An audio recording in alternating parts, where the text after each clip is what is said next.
আসসালামু আলাইকুম। কেমন আছেন সবাই? আলহামদুলিল্লাহ আমি ভালো আছি। তো চলে আসলাম আপনাদের মাঝে আরো একটা নতুন ব্লগে। তো আজকে আমি ব্লগটা দুপুর থেকে শুরু করলাম। এখানে আমি রান্না-বান্নার জন্য দুপুরে রান্না করার জন্য রান্নাঘরে চলে আসছি। আর এই মুরগিটা দেখবেন একদম ক্যাঁচায়, ক্যাঁচায় নিচ্ছি। কারণ আমি আজকে হচ্ছে মুরগির আলফাহাম বানাবো আর হচ্ছে আ রাইসটা ক্যাপসা রাইস রান্না করব আরবিয়ানদের খাবার। তো এই খাবারটা কিন্তু সব আরবিয়ানরা অনেক বেশি পছন্দ করে। তো আজকে আমি এটা রান্না করব। আর এখানে আমি সব ধরনের মসলা দিয়া তান্দুরি মসলা এগুলা মুরগির তান্দুরি চিকেন যে বানায় যে মসলাগুলা, ওগুলা লেবুর রস, শুকনা মরিচের গুঁড়া, হলুদের গুঁড়া, ধনিয়ার গুঁড়ো, তারপরে তেল এগুলো সবকিছু দিয়ে একটা মসলা বানায় নিছি। এখন এটা দিয়ে আমি ভালো কইরা মুরগিটা ভালো করে মাখায় নিব। আর এমনভাবে আপনাদের মাখাইতে হবে হাতে গ্লাভস পরে নিয়েন। আর এখানে আমি একটু করছি হাত জাফরান দিছি, নাহলে হাত কালার হয়ে যাবে এজন্য। জাফরান দিলে হয় কি মুরগির কালারটা সুন্দর আসে। আর ওইখানে মুরগিটা ফ্রাই করব এটা আমি রেডি করছি। আর এখানে আমি একটা গ্লাভস নিয়ে নিচ্ছি। হাতে গ্লাভস পরে নিব। আর মুরগির মসলাটা আপনি এমনভাবে মাখাইবেন মনে হইব যে আপনি মানুষের যেমনে গায়ে হলুদ দিলে যেমনে দেয় না, ওইরকম করে মুরগিরা ওইরকম করে মসলা দিয়ে গায়ে হলুদ দিবেন। আচ্ছা, তো মুরগি মাখাইতে, মাখাইতে আমি আপনাদের কিছু প্রশ্নের উত্তর দেই। আমাকে একটা আপু মানে আমার কাছে জানতে চেয়েছেন যে আমি হচ্ছে যখন নতুন অবস্থায় আসছি তখন আমার স্যালারি কত ছিল এখানে? আর এখন আমি বর্তমানে আমার স্যালারি কত আছে? কারণ নতুন যারা বাহিরে আসবে আমি যদি এইগুলা শেয়ার করি তাহলে এদের জন্য অনেক বেশি সুবিধা হবে। কারণ আমার ভিডিও সবচেয়ে বাংলাদেশের হচ্ছে মানুষ বেশি দেখে। হয়তোবা অনেকে আমাদের ভিডিও দেখে বিদেশে আসার আগ্রহ করে, হয়তোবা বিদেশে আসতে চায়।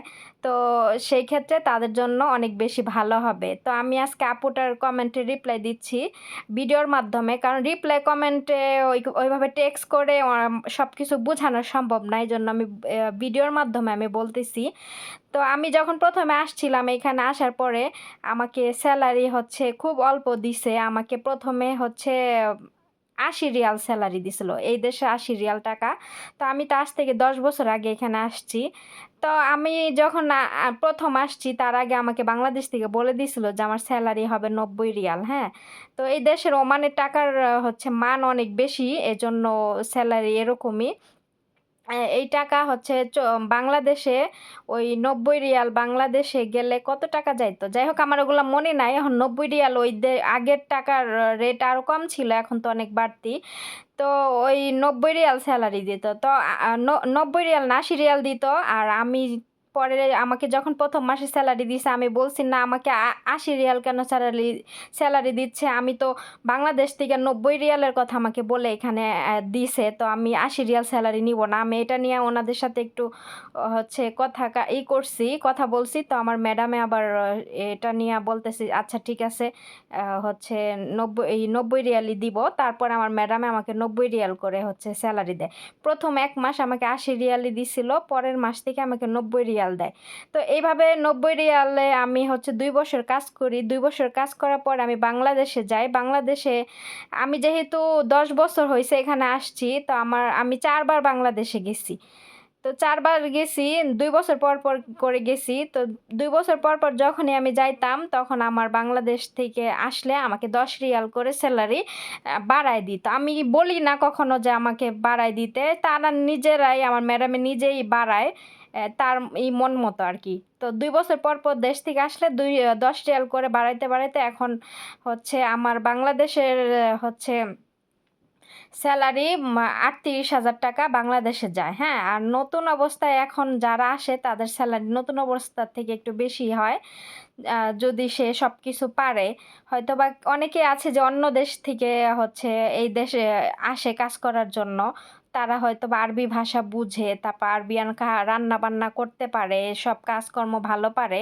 তো কাজ দেখে এখানে স্যালারি হচ্ছে বাড়ে। তো এরকম যারা নতুন আসবে তারা হয়তোবা ১ম একটু তাদের হয়তোবা স্যালারি কম থাকবে। তো আস্তে, আস্তে যখন সবকিছু শিখে যাবে তখন তারা এমনিতে স্যালারি এটা বলতে হবে। অনেকে আরবিরা আছে ছ্যাঁচড়া, এদেরকে বললেও এরা হচ্ছে দিতে চায় না। আবার অনেকে আছে যে ইচ্ছাকৃতভাবে দেয়। ঠিক আছে? তো এইটাই। তো যারা, যারা নতুন আসতে চান অবশ্যই আসবেন। আর অনেক আপুরা আমাকে বলেন যে, "আপু আমাকে একটা ভিসা দিতে পারবা? আমি বিদেশ যেতে চাই।" তো আমাদের ভিডিও দেখে অনেকে আসতে চায় বিদেশ। তো ঠিক আছে আপুরা আসলে ভালো, কারণ যারা বাংলাদেশে বসে আছেন হয়তোবা নিজেরা কিছু করতেছেন না, কিংবা বাংলাদেশে আমাদের কিছু করার জন্য ওরকম সুযোগ সুবিধা নাই দেখে আমরা কিন্তু প্রবাসে আসছি, না হলে কিন্তু আমরা নিজের দেশ ছেড়ে কখনো প্রবাসে আসতাম না। তো আপনারা আসতে পারেন, কিন্তু আপুরা আমি তো আনতে পারবো না। কেন? আমার এখানে ওমানে যে ভিসা এগুলা অফ করে দিছে সরকার থেকে। কবে ভিসা খুলে? আজ অনেক দিন যাবৎ ভিসা বন্ধ করে দিছে। ভিসা এখনো খুলে নাই। ছেলে মেয়ে উভয়ের ভিসা বন্ধ ওমানে। তো এই দেশে কোনো ছেলেরাও আসতে পারে না, মেয়েরাও আসতে পারে না। এখন আপনারা যদি বিদেশ করার ইচ্ছা থাকে তাহলে অন্য দেশে যাইতে পারেন। ঠিক আছে? আর আরবিদের মধ্যে হয়তোবা ভালো খারাপ সবাই আছে। আ আমি যে বাসায় আছি এ বাসায় হয়তো আমার ম্যাডামে ভালো। কিন্তু ওরা আবার একটু ওরা এলোমেলো। আরবি আরবির মানুষ মানে এলোমেলো। ওরা কখনো গুছাইয়া কোনো জিনিস করবে না। তারপরে কাজের মানুষের উপর ভরসা রাখবে যে কাজের মানুষ একটা জিনিস আইনা দিলে খাবে। অ দিল না দিলে খাবে না। এরকম নিজেরা হাত দিয়ে যে একটা জিনিস করে খাবে, জীবনেও খাবে না। এই ধরেন আমি আজকে যে তরমুজটা কাটতেছি, আমার ম্যাডামের তরমুজ খাইতে মন চাইলো। জীবনও আধা কাইটা খাইব না। আমি যদি নাও থাকি আধা কাইটা খাইব না। ওই তরমুজ খাওয়া বন্ধ করে দিব। তারপরও আধা কাইটা খাইব না। ঠিক আছে? মানে দিয়া ওরা ১ গ্লাস পানিও খায় না। মানে গ্লাসে পানি ভইরা খাওয়ার ভয়ে এরা কি করে বোতল ধরে পানি কিনা নিয়ে আসে। ওই রান্নাঘরে আসবো, ফ্রিজ খুলবো, ১ বোতল পানি নিয়া যাইবগা। এরকম জীবনও গ্লাসে ভইরা পানি খাইব না। তো এরকম তো ওরা হচ্ছে কাজের মানুষ রাখে নিজেদের আরামের জন্য। এজন্য কাজের মানুষের উপরে ওরা মনে করেন যে সবকিছু ওদের উপরে দিয়া দেয়। অনেক বাসার ম্যাডামরা আবার কাজের মানুষদের সাথে মিলেমিশে কাজ করে, এটা ওটা হেল্প করে। কিন্তু অনেকে আছে করে না। তো ওরা হেল্প করার চাইতে না করাই ভালো। কারণ ওরা হেল্প করতে আসলে মনে করেন যে একটা উম এই তরমুজটুকু কাটতে গেলে ওরা মনে করেন ৫-৬ টা প্লেট নষ্ট করত। তো এইগুলা তো আবার ধুইয়া আমারই ধুইতে হইতো। মানে রান্নাঘরে আসলে ওরা এলোমেলো কইরা রান্নাঘরের সবকিছু এলোমেলো কইরা রাইখা চইলা যাবো। ঠিক আছে? এখন কাজের মানুষরা এখন এগুলা পরিষ্কার করতে সারাদিন লাগুক আর রাইত লাগুক, এগুলা হ্যাগো দেখার বিষয় না। ঠিক আছে? মানে কাজের যে একটা গুছানো কাজ এই জিনিসটা ওরা বুঝে না। ওরা আসলে এজন্য ওদের রান্নাঘরে এক হিসেবে না আসাই ভালো। কষ্ট হইলেও নিজে একা, একা করে কাজ গুছায় এটাই ভালো। আর একবার যখন আপনি কাজে করার ভাও বুঝে যাবেন তখন কিন্তু আপনার বেশি সময় লাগবে না কাজ করতে। তো যারা বিদেশ আসতে চান অবশ্যই আসেন। ভাগ্য ভালো থাকলে ভালো বাসায় পড়তেও পারেন। আর ভাগ্য খারাপ থাকলে তো কোনো কিছুই করার নাই। তবে মাঝে, মাঝে আরবিদের বাসায় কাজ করলে এদেরকে ২-১ কথা এদের অন্যায়গুলো সব সহ্য না করে ২-১ কথা বলতে হয়। নাইলে এরা হচ্ছে আরো বেশি করে। ঠিক আছে? তো অনেক আগে তো আরবিদের বাসায় যখন প্রবাসী মেয়েরা আসতো অনেক বেশি অত্যাচার করতো, মারধর করতো। এখন কিন্তু ওই যুগ নাই। ঠিক আছে? এখন একটা আরবি আমাদের গায়ে হাত তুলতে আসবে, হাত তোলার আগে ১০ বার ভাববে। আর যেগুলা খারাপ ছেঁচড়া এগুলা তো খারাপই। এগুলার কথা আর কইয়া লাভ নাই।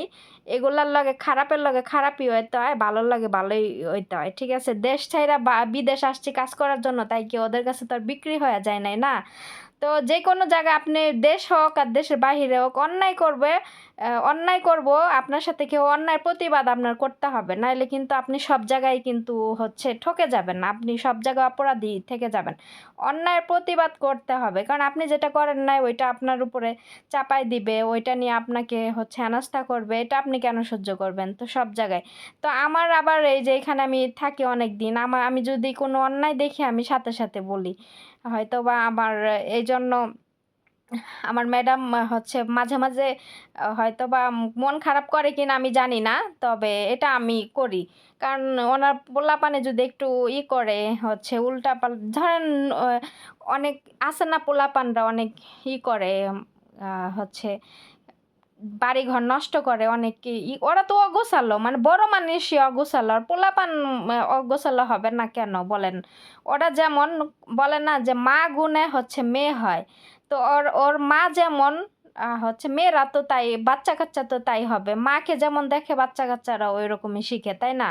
মার কাছ থেকে হচ্ছে বাচ্চা-কাচ্চা শিখে। তো আশা করি আপু বুঝতে পারছেন আপনার ক ইটা আনস আ উত্তরটা আমি দিয়ে দিলাম। তো আমার সেলারি হচ্ছে বর্তমানে ৳৩৮,০০০ টাকা। অনেকে আমাকে কমেন্ট করে, আমি কিন্তু রিপ্লাই কমেন্টে বলে দেই। অনেকে আছে স্যালারি কথা বলতে চায় না, কিন্তু আমি বলে দেই। বললে তাতে কি হইছে? আমার স্যালারি কি কেউ নিয়া যাবে? তো অনেকে জানতে চায় হয়তোবা আমাদের ভিডিও দেখে, অনেক আপুরা দেখে হয়তোবা আমাদের যে কাজকর্ম এগুলো আরবিয়ান কালচার সম্বন্ধে জানে। অনেকে আছে বিদেশে আসতে চায়। তারা একটু আসতে সাহস পাবে আমাদের ভিডিও দেখলে, তাই না? আবার এই যে সব বাসায় কিন্তু এরকম ভিডিও করতে দেয় না। অনেক বাসায় আছে ভিডিও করতে দেয় না। যেমন আমার বাসায় আমি ভিডিও করি, আমার ম্যাডাম জানে। জানার পর আমার ম্যাডাম আমাকে ভিডিও করার জন্য রিং লাইট সহ স্ট্যান্ড কিনে দিছে। অনেকে আমাকে জিজ্ঞেস করেন, "আপনি যে ভিডিও করেন আপনার ম্যাডামে জানে?" অবশ্যই আমার ম্যাডামে জানে। আমি ভিডিও করি দেখে আমার ম্যাডাম রিং লাইট, আমি বলছিলাম আমাকে মার্কেটে নিয়ে যাইতে, রিং লাইট কিনবো আমি, স্ট্যান্ড কিনবো। কারণ আমি একা, একা ভিডিও বানাই, অনেক সময় মোবাইল এখানে সেখানে দাঁড়া করে। সেক্ষেত্রে আমার স্ট্যান্ড হলে অনেক ভালো হয়। তো আমি দেশ থেকে স্ট্যান্ড নিয়ে আসছিলাম, ওইটা ভেঙে গেছে। তো এইজন্য আমি আরেকটা কিনতে চাইছি। পরে আমার ম্যাডামে আমারে না জানাইয়া সে মার্কেটে গিয়া তার মেয়ে-ঝুমেকে নিয়া ওই মোবাইলের স্ট্যান্ড কিনা এনে আমাকে সারপ্রাইজ দিছে। ঠিক আছে? রিং লাইট সহ। তো আমি পরে যাই হোক অনেক খুশি হইছি। তারপর আমি ভিডিও বানাই দেখে আমার ম্যাডাম আমাকে আইপ্যাড গিফট করছে। হ্যাঁ? মনে করছে যে আইপ্যাড দিয়ে ভিডিও বানাইলে হচ্ছে তার মাথায় যতটুকু আসছে সেও ততটুকুই করছে। মনে করছে আইপ্যাড দিয়ে ভিডিও বানাইলে অনেক বড় হবে, সুন্দর হবে এজন্য। তারপরে আবার হচ্ছে আ আমি আবার ওই ম্যাডাম যে রিং লাইটটা এনে দিছে ওইটা মনে করেন যে আ অনেক বেশি বড় হয়ে যায়। এত বড় রিং লাইট, ওটারও লাইটিং সহ। তো ওইটা নিয়ে আমি রান্নাঘরে গেলে তখন ফয়সালে দৌড়াদৌড়ি করে পইড়া গেলে ভাইঙ্গা যাওয়ার সম্ভাবনা আছে। এজন্য আমি আরেকটা ছোট কিনবো। এজন্য আমি এই যে ঈদের পরে আমার ম্যাডামরে নিয়ে আমি মার্কেটে গেছিলাম। পরে আমার ম্যাডাম এসে আমাকে মার্কেটে নামায় দিছে, বলছে কিনা নিয়ে আসতে। পরে আমি খুঁজতে, খুঁজতে পরে এই যে ছোট স্ট্যান্ড আমি একটা কিনে নিয়ে আসছি। তাহলে আমি যদি ভিডিও বানাই আমার ম্যাডামে যদি না জানে কেমনে জানবো না কন? আমি যে ভিডিও বানাই আমার ম্যাডামের পোলাপানি কি রান্নাঘরে আসে না? আ আমার ম্যাডামে কি দেখে না আমারে? যে আমার সাথে সবসময় ফোন থাকে। আমি ভিডিও বানাই। ঠিক আমি রান্নাঘরে কাজ করি। আমি মোবাইলে হচ্ছে মানুষের ব্লগ ছাইড়া দিয়া দেখি আর রান্না করি। ওরা রান্নাঘরে আসা যাওয়া করে। জীবনেও কিছু করব না। কারণ এটা আমার ইচ্ছা। আমি কাজ করি। আমি যা খুশি তাই করমু। তো ওদের কাজ-কাম ঠিক মতো করলেই তো হইছে। তাই না? আমার কাজের কোনো ভুল না হইলেই হইছে। আমি যা খুশি তাই করি। তো আমার ম্যাডাম আমাকে ভিডিও বানানোর জন্য অনেক সময় মার্কেটে নিয়ে যায় ভিডিও বানানোর জন্য শপিং মলে। তারপরে বাহিরে নিয়ে যায় ঘোরার জন্য, যে ভিডিও বানানোর জন্য। তো আমি যে ভিডিও বানাই আমার ম্যাডাম আমার ভিডিও দেখে এবং আমার ম্যাডামে জানে। ঠিক আছে? তো আশা করি উত্তর পেয়ে গেছেন। তো আজকের ভিডিও এখানে রাখতেছি। সবাই ভালো থাকবেন, সুস্থ থাকবেন। আল্লাহ হাফেজ।